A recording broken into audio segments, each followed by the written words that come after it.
emergency.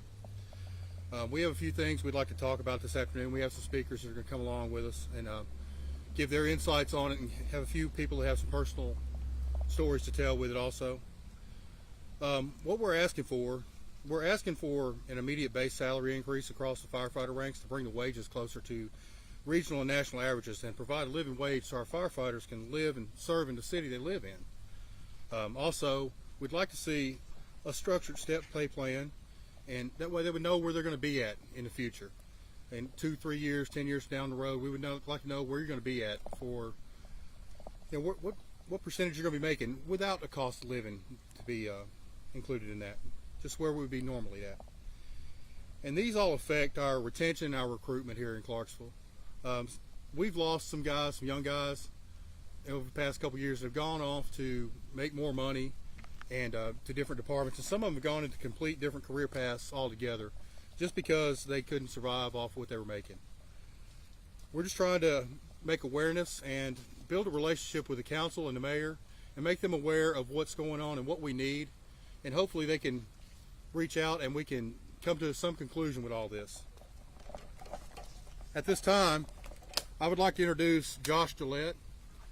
He's a veteran and he's a supporter of our cause, and he's going to talk to you guys for just a moment.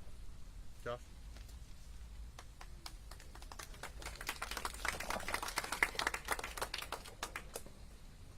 I didn't come here to fight, but I'm damn sure not going to watch good men and women get buried in silence. I've learned silence doesn't always mean peace. Sometimes it means something's wrong, and the wrong are in charge. When firefighters speak up, they're ignored. When public officials get questioned, they hide and go private.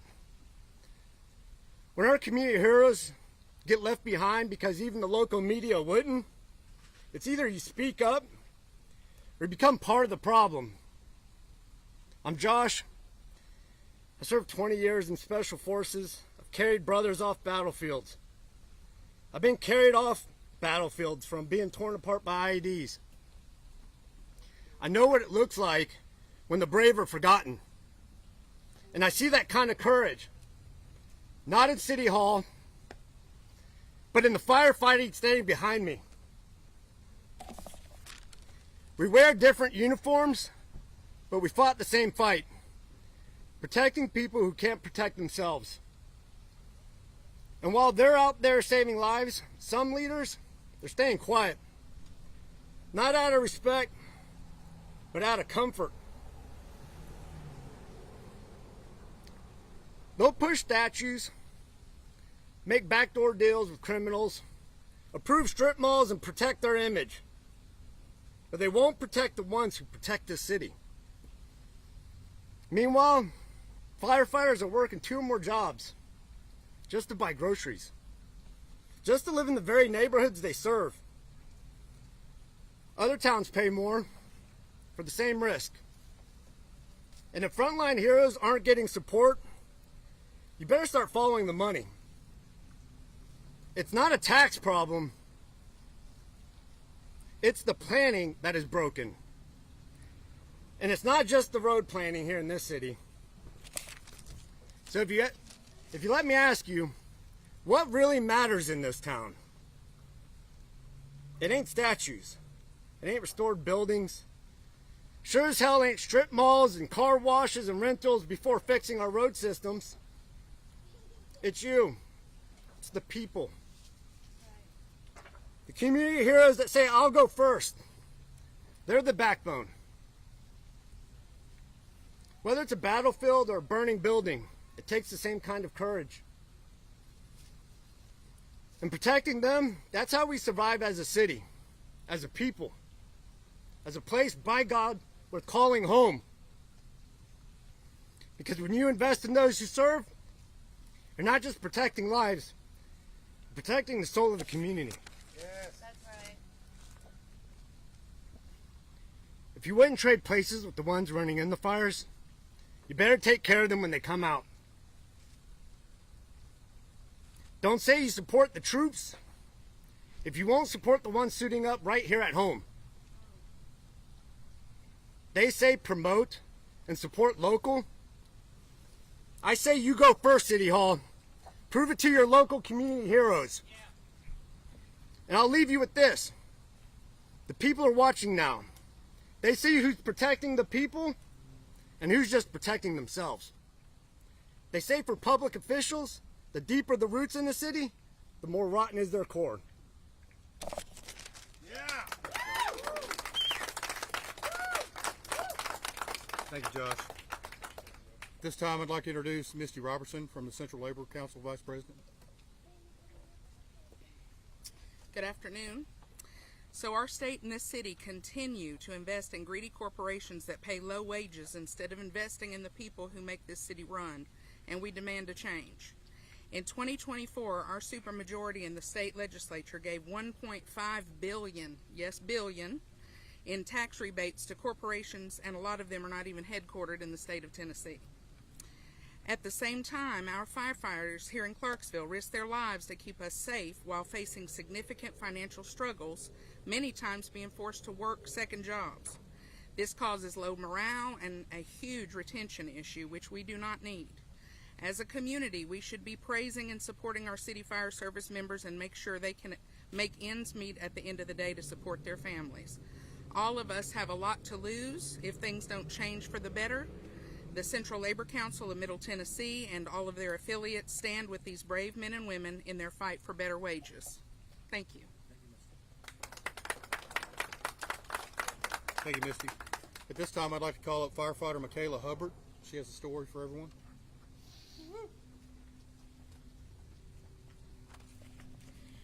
Good afternoon, everyone. My name is Hubert, and I'm a firefighter for Clarksville Fire Rescue. I moved here from LaGrange Park, Illinois, to work for CFR. I left my friends and family to serve a community I have grown to love. My spouse and I didn't have much, but we are excited to start our journey here in Clarksville. As rent and groceries grew more expensive, we found it hard to keep up. The rent in our budget wasn't in the best of areas. In order for me not to worry about my family's safety, we had to move to an area outside of our price range. I wanted my family safe so I can focus on making everyone else's family safe. We've had to resort to food pantries and selling our items to pay our bills. I've tried to get a second job, I've had countless interviews, but when my schedule for the fire department comes up, every response was, we can't work with that schedule. We need reliable people to come in every day. My spouse had to drop out of school and return to work because we couldn't pay. We could not live off of our paycheck for the fire department. Working overtime is my only option, but even working overtime is risky. After working many hours of overtime, I had to drive 7 hours to a funeral. I couldn't even grieve with my family properly because I had to drive back the same day of the funeral so I wouldn't lose my extra pay I need to pay for my family's basic necessities. We come to work every shift not knowing if we're going to come home. I plead to City Council to reconsider the budget, implement a STEP program, and make CFR a competitive department for pay. The City of Clarksville doesn't deserve burnt-out firefighters. They deserve firefighters who are physically and mentally ready to serve the community they were sworn to protect. City Council, don't burn your firefighters. Yeah. Thank you, Michaela. At this time, I'd like to welcome Steffi Outlaw. She's a teacher, CMCEA president. Good afternoon. I am Steffi Outlaw, president of the Clarksville Montgomery County Education Association, and more importantly, a teacher, a school teacher here in Clarksville Montgomery County. As a teacher, I understand what it is like to do a job that is essential to the community but receive disproportionately low compensation. Our firefighters are vital to this community. They are always ready to answer the call, protect lives, and stand with us strong in our most vulnerable moments. I depend on our firefighters to be first on the scene in the case of an emergency as a private citizen and as a teacher, because that is what they have always done for us. I have the peace of mind in my job to know that our firefighters are trained to effectively respond to an emergency in a school with over 1,000 individuals. Teachers have not just depended on firefighters for emergency situations. Firefighters have shown up to our public schools to ensure preventative measures are adhered to and to teach our students about fire safety. Firefighters have cultivated a community of trust and reliance on their unwavering service. It is time that they were paid for it. When I heard that firefighters were making less money than their counterparts in surrounding counties, I was appalled. When I heard some folks defend the low pay with the number of calls that they respond to, I was shocked.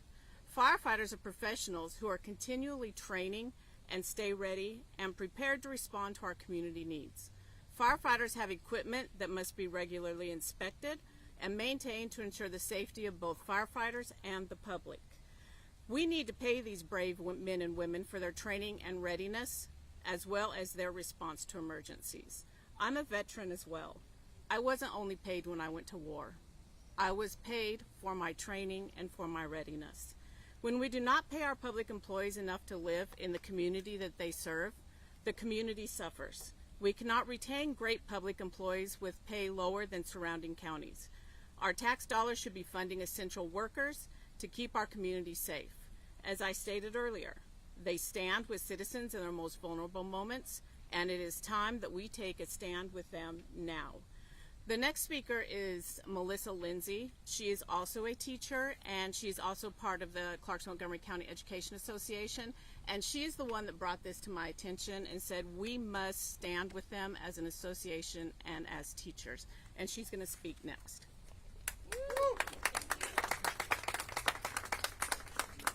Hi everyone. As a member of CMCEA, as a member of the executive board, I in part facilitate for teachers and certified personnel to gain higher wages and better working conditions. And if the state would allow it, I would also do the same for classified staff. When I listen to the stories like Michaela's, I get angry. And I don't know how everyone isn't angry. And I don't know how people responsible for the budget aren't ashamed. Because I think that they should be. So one thing that I do when I negotiate a teacher's salary, or when I collaborate, is what we're supposed to call it now, is I talk about numbers. The number of time, the amount of time that teachers spend outside of the workday. People think that we stop at 3 o'clock, which is ridiculous. People think that we're off all summer long and that we're not consumed by the jobs that we do, but they're wrong. And so I wanted to know how many hours over a 40-hour work week, firefighters work. And I was told about 700 hours over the regular 40-hour work week. But when I read articles online, I heard that people talked about how they get so many days off. 700 hours over a 40-hour work week isn't time off. And even though they may not work 4 days of the week, for 3 days of the week, they're working 24 hours solid. Who does that for a starting salary of $43,000 and some change, I was told? And speaking of change, the 2.5% raise that they're going to get, like all other public employees, is change. It will be, for that starting firefighter, about $100 a month. How does that help firefighter families like Michaela's? $100 a month? Does that keep her from having to look for a second job or to have her son drop out of college? Who are we as a city if we can't do better? We're supposed to be one of the best cities to live in this entire country? Not for firefighters. And if we aren't paying our public employees better, how can we expect to have the best? And if we don't have the best, how are we one of the best places to live? And I'll tell you something else that I talk about when I talk about teachers and their income. I talk about, as I've said, how consumed we are. It never stops. I never stop thinking about my job. As awful as it is to say this, I actually dream up some of my best lesson plans because I am dreaming and still teaching. Can you even begin to imagine the things that firefighters must see in their job? How can they not dream about that the way I dream about my lesson plans? They come home to that. They have to need therapy for that. And let's don't even think about what happens with their sleep schedules and their lives when they work those 24-hour shifts. Who wants to do that? The other thing that I often have to talk about with teachers, unfortunately, is increasing violence in our schools. Whether that violence is within our schools or whether it comes from the outside. And we have seen increasing numbers of school shootings. And teachers very commonly say, including myself, this is not what I went to college for. This is not what I signed up for, and I love my students. But my job didn't used to be falling on them to protect them from bullets. And that's what it has become in this country. But you know what? When firefighters take their jobs, they actually take their jobs knowing that they are risking their lives when they are on duty. They are signing up for that. And because of that, we need to sign to give them higher wages. Thank you. Yes. Thank you, Stephanie and Melissa. Next, I'd like to introduce a firefighter, Owen James.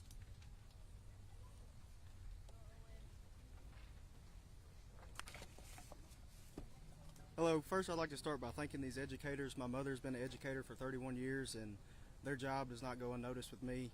I have the utmost respect for them, and I appreciate them more than they know, so thank you all very much. I'm just here to share some data. The current starting salary for uncertified firefighter in Clarksville is $43,811. If you're certified, you come in at $45,000. We staff 12 fire stations covering 96 square miles. We average 20,000 calls for service a year, and we currently have no step pay program. We haven't the whole time I've been here either. Clarksville currently boasts a population of roughly 189,520 people, and I ask you to keep these numbers in mind as I compare these other cities. Dixon County, Tennessee, the starting salary for an uncertified firefighter is $54,122, with a top-out pay of $63,230 after roughly 5 years of service. This data that I found was from 2023, and it only reflects the firefighter rank and position. Dixon also only currently staffs 3 fire stations with a population of 16,744 people. This is a 23.44% difference. Murfreesboro, who is our sister city, as some may say, the current starting salary for an uncertified firefighter is $56,883. Certified is $58,305.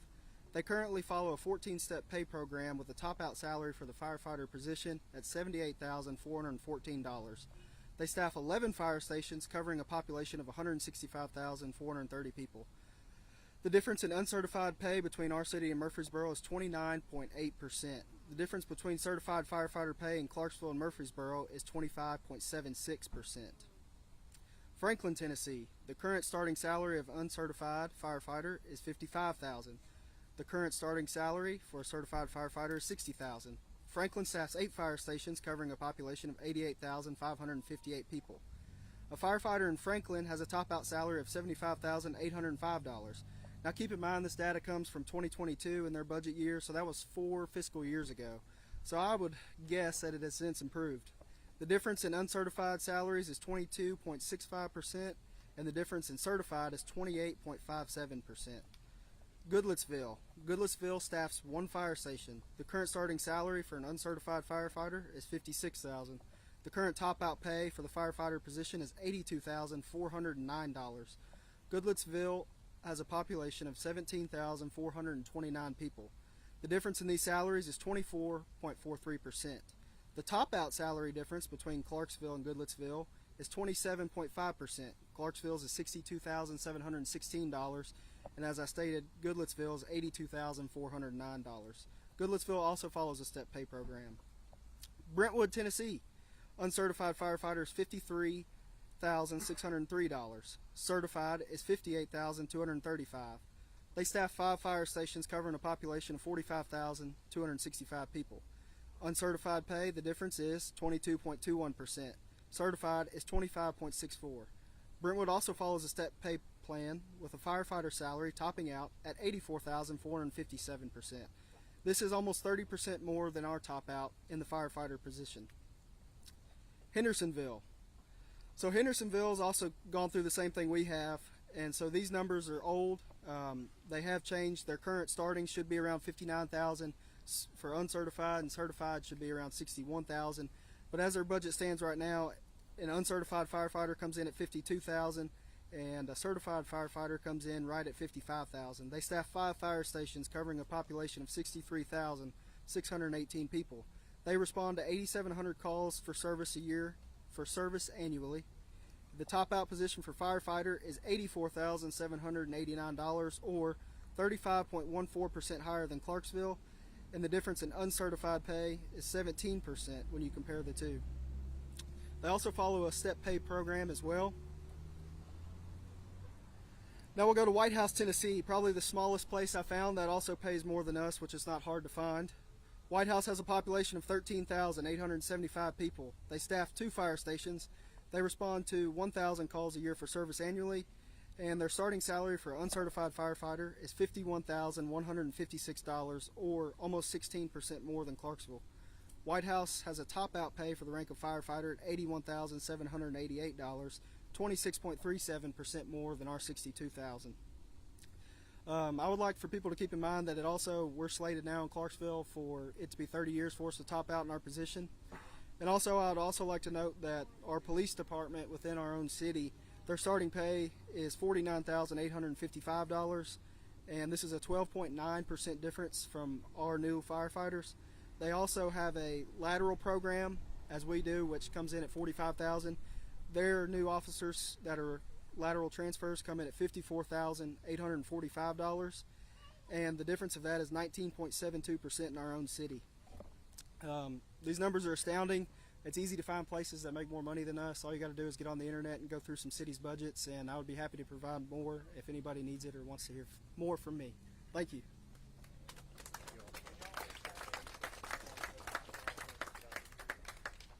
Thank you, Owen. At this time, we have a firefighter's child, Madeline Carlisle. She'd like to share her story, her experience. Come on, Madeline. So Madeline. Hi, my name is Maddie. I'm here today because my dad is a firefighter. He has been serving Clarksville for 22 years. A quick backstory. He chose me. He adopted me. I say this because that should tell you everything you need to know about the kind of man he is. Selfless, loving, and always there. That's the exact kind of person you want serving this community. But what about our family? He can't be present for us if he's always having to work. My dad is gone 1/3 of the year for the fire department. That's about 2,920 hours. On top of that, he works 2 side jobs just to help support our family. On average, that's another 32 hours a week. So let's do some simple math. I'm 13, so we'll keep it easy. On average, he works 57 hours a week at the fire department, plus 32 hours a week at side jobs. This equals 89 hours a week my dad is gone. That's 89 hours a week of missed dinners, missed events, missed talks, and missed memories. My dad loves his job, but I love my dad. I would like more time with him before I grow up and leave home. A living wage means families, like mine, get to have our dads and our moms at home too. Thank you.